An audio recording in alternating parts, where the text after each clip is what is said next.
अपने पीसी को फिंगरप्रिंट से अनलॉक करने के लिए सबसे पहले आपको स्टार्ट मेनू में जाके सेटिंग्स पे क्लिक करना है। यहाँ आपको अकाउंट्स के ऑप्शन को ओपन करना है।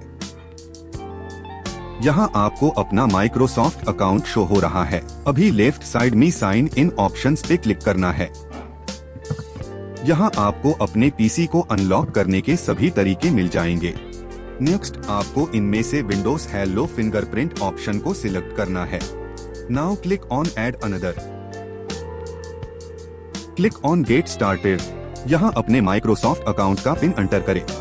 अभी आपको अपने पीसी के फिंगरप्रिंट सेंसर पे अपनी फिंगर को स्लोली स्लाइड करना है, जैसा कि आपको साइड में दिखाया जा रहा है।